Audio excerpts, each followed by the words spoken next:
Assalamualaikum warahmatullahi wabarakatuh. Perkenalkan, nama saya Awin Prewan Zebua. Saya di sini akan membacakan materi tentang Undang-Undang Informasi dan Transaksi Elektronik UU ITE nomor 11 tahun 2008.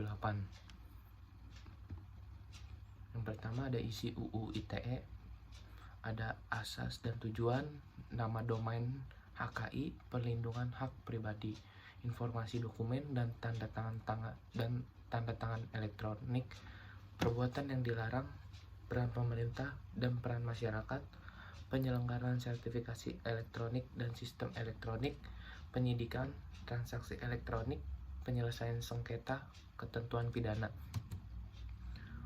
Alasan diperlukannya UU ITE.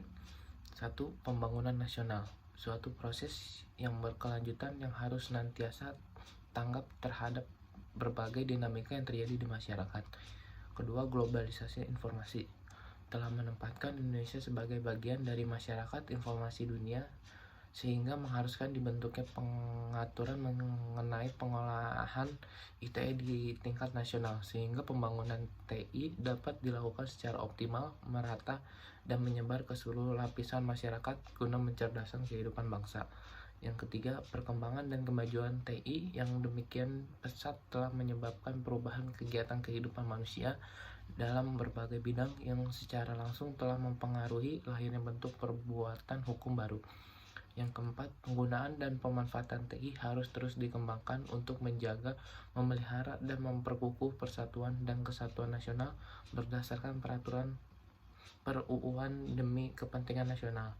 Yang kelima, pemanfaatan TI berperan penting dalam perdagangan dan pertumbuhan perekonomian nasional untuk mewujudkan kesejahteraan masyarakat.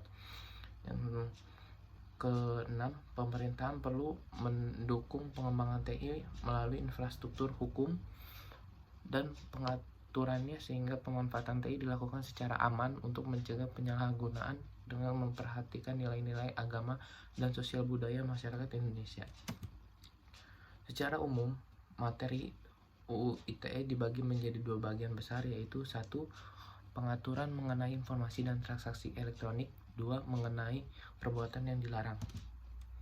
Jangkauan UU ITE. 1. Berlaku untuk setiap orang yang melakukan perbuatan hukum. 2. Berada di dalam dan di luar wilayah hukum Indonesia. Yang ketiga, yang memiliki akibat hukum di dalam dan atau di luar wilayah hukum Indonesia. 4. Merugikan kepentingan Indonesia. Secara garis besar, UU ITE mengatur hal-hal sebagai berikut. 1. Tanda tangan elektronik memiliki kekuatan hukum yang sama dengan tanda tangan konvensional, tinta basah, dan bermaterai. Yang kedua, alat bukti elektronik diakui seperti alat bukti lainnya yang diatur dalam KUHP. Yang ketiga, UU ITE berlaku untuk setiap orang yang melakukan perbuatan hukum, baik yang berada di wilayah Indonesia maupun di luar Indonesia yang memiliki akibat hukum di Indonesia. Keempat, pengaturan nama domain dan hak kekayaan intelektual.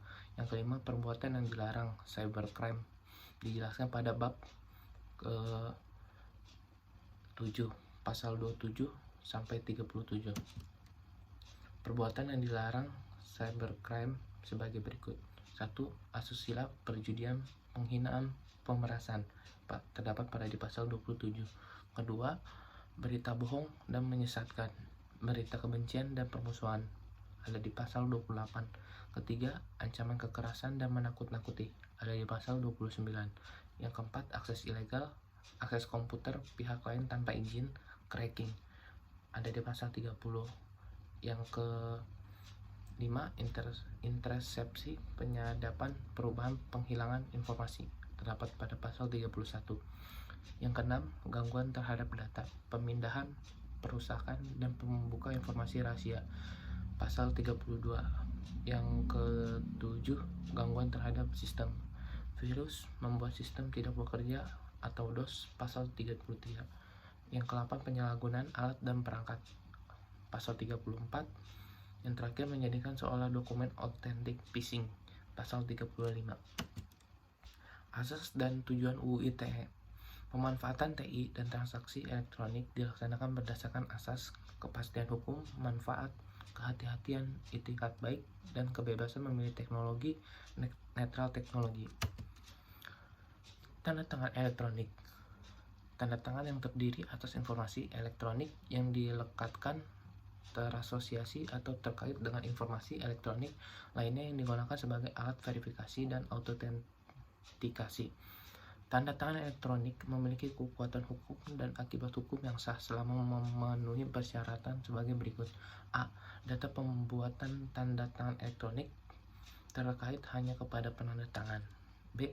Data pembuat tanda tangan elektronik pada saat proses penandatanganan elektronik hanya berada dalam kuasa penanda tangan. C. Segala perubahan terhadap tanda tangan elektronik yang terjadi setelah waktu penandatanganan dapat diketahui. D. Segala perubahan terhadap informasi elektronik yang terkait dengan tanda tangan elektronik tersebut setelah waktu penandatanganan dapat diketahui. E. Terdapat cara tertentu yang dipakai untuk mengidentifikasi siapa penanda tangannya. Dan F. Terdapat cara tertentu untuk menunjukkan bahwa penanda tangan telah memberikan persetujuan terhadap informasi elektronik yang terkait. Setiap orang yang terlibat dalam tanda tangan elektronik berkewajiban memberikan pengamanan atas tanda tangan elektronik yang digunakannya. Pengamanan tanda tangan elektronik sekurang-kurangnya meliputi A. Sistem tidak dapat diakses oleh orang lain yang tidak berhak. B. Penanda tangan harus menerapkan prinsip kehati-hatian untuk menghindari penggunaan secara tidak sah terhadap data terkait pembuatan tanda tangan elektronik. C. Penanda tangan harus tanpa menunda-nunda menggunakan cara yang dianjurkan oleh penyelenggara tanda tangan elektronik ataupun cara lain yang layak dan sepatutnya harus segera memberitahukan kepada seseorang yang oleh penanda tangan dianggap mempercayai tanda tangan elektronik atau kepada pihak pendukung layanan tanda tangan elektronik jika 1. Penanda tangan mengetahui bahwa data pembuatan tanda tangan elektronik telah dibobol, atau 2. Keadaan yang diketahui oleh penanda tangan dapat menimbulkan resiko yang besar, yang berarti kemungkinan akibat bobolnya data pembuatan tanda tangan elektronik. Dan D. Dalam hal sertifikat elektronik digunakan untuk mendukung tanda tangan elektronik, penanda tangan harus memastikan kebenaran dan keutuhan semua informasi yang terkait dengan sertifikat elektronik tersebut. Setiap orang yang melakukan pelanggaran bertanggung jawab atas segala kerugian dan konsekuensi hukum yang timbul. Nama domain, hak kekayaan intelektual, dan perlindungan hak pribadi. Setiap penyelenggara negara, orang, badan usaha, dan atau masyarakat berhak memiliki nama domain berdasarkan prinsip pendaftar pertama. Pemilikan dan penggunaan nama domain harus didasarkan pada itikat baik, tidak melanggar prinsip persaingan usaha secara sehat, dan tidak melanggar hak orang lain. Setiap penyelenggara negara, orang, badan usaha, atau masyarakat yang dirugikan karena penggunaan nama domain secara tanpa hak oleh orang lain berhak mengajukan gugatan pembatalan nama domain dimaksud. Pengelola nama domain adalah pemerintah dan atau masyarakat. Dalam hal terjadi perselisihan pengelolaan nama domain oleh masyarakat, pemerintah berhak mengambil alih sementara pengelolaan nama domain yang diperselisihkan. Pengelolaan nama domain yang berada di luar wilayah Indonesia dan nama domain yang diregistrasinya diakui keberadaannya sepanjang tidak bertentangan dengan peraturan perundang-undangan. Kecuali ditentukan lain oleh peraturan perundang-undangan, penggunaan setiap informasi melalui media elektronik yang menyangkut data pribadi seorang harus dilakukan atas persetujuan orang yang bersangkutan. Setiap orang yang dilanggar haknya dapat mengajukan gugatan atas kerugian yang ditimbulkan. Bab 7. Perbuatan yang dilarang. Pasal 27. Setiap orang sengaja dan tanpa hak mendistribusikan dan atau mentransmisikan dan atau membuat diaksesnya informasi elektronik dan atau dokumen elektronik yang 1. Memiliki muatan yang melanggar kesusilaan. 2. Memiliki muatan perjudian. 3. Memiliki muatan penghinaan dan atau pencemaran nama baik. Yang keempat, memiliki muatan pemerasan dan atau pengancaman. Ancaman yang pertama, pidana penjara maksimal 6 tahun dan denda maksimal 1 M rupiah. Pasal 28. Yang pertama, setiap orang dengan sengaja dan tanpa hak menyebarkan berita bohong dan menyesatkan yang mengakibatkan kerugian konsumen dalam transaksi elektronik. 2. Setiap orang dengan sengaja dan tanpa hak menyebarkan informasi yang ditujukan untuk menimbulkan rasa kebencian atau permusuhan individu dan atau kelompok masyarakat tertentu berdasarkan atas SARA. Ancaman pidana penjara paling lama 6 tahun dan denda paling banyak sebanyak 1 M. Pasal 29, setiap orang dengan sengaja dan tanpa hak mengirimkan informasi elektronik dan atau dokumen elektronik yang berisi ancaman kekerasan atau menakut-nakuti yang ditujukan secara pribadi, ancaman pidana maksimal 12 tahun penjara dan denda maksimal sebesar 12 miliar. Pasal 30, setiap orang dengan sengaja dan tanpa hak atau melawan hukum mengakses komputer dan atau sistem elektronik dengan cara apapun, 1. Milik orang lain, maksimal 6 tahun dan atau maksimal 600 juta. Yang kedua, dengan tujuan untuk memperoleh informasi elektronik dan atau dokumen elektronik 7 tahun dan 700 juta. Dengan melanggar, menerobos, melampaui, atau menjebol sistem pengamanan 8 tahun dan 800 juta. Contoh korban UU ITE. Korban Facebook.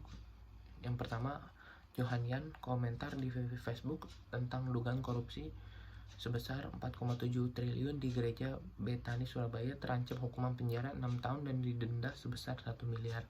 Yang kedua, Mirza Alfat, dosen Fakultas Hukum Universitas Malikus Saleh atau Unimal, Lok Seumawe Aceh, dianggap melakukan pelecehan atas syariat Islam atas komentarnya di Facebook.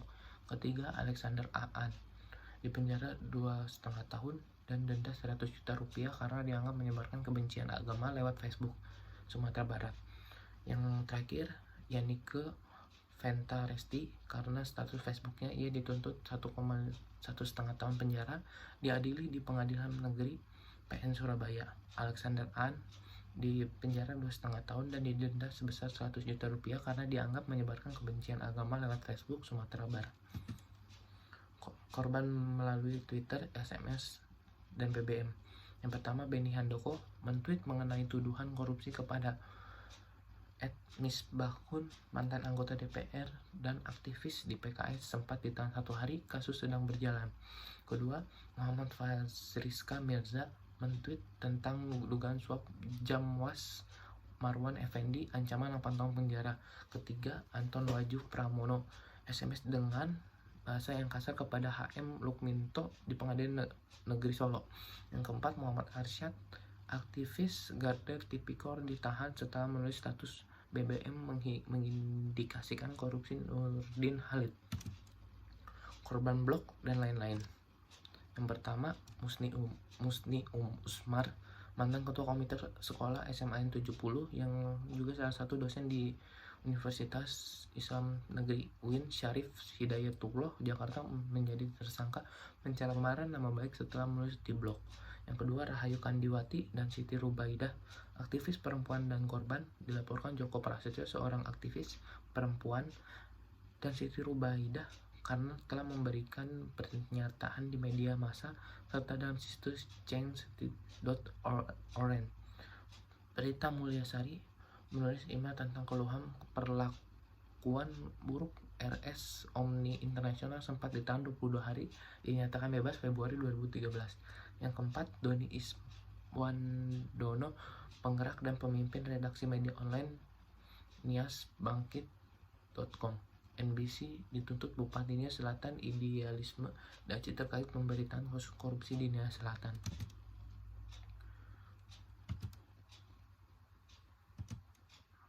Sekian dari saya, kurang lebihnya mohon maaf. Wassalamualaikum warahmatullahi wabarakatuh.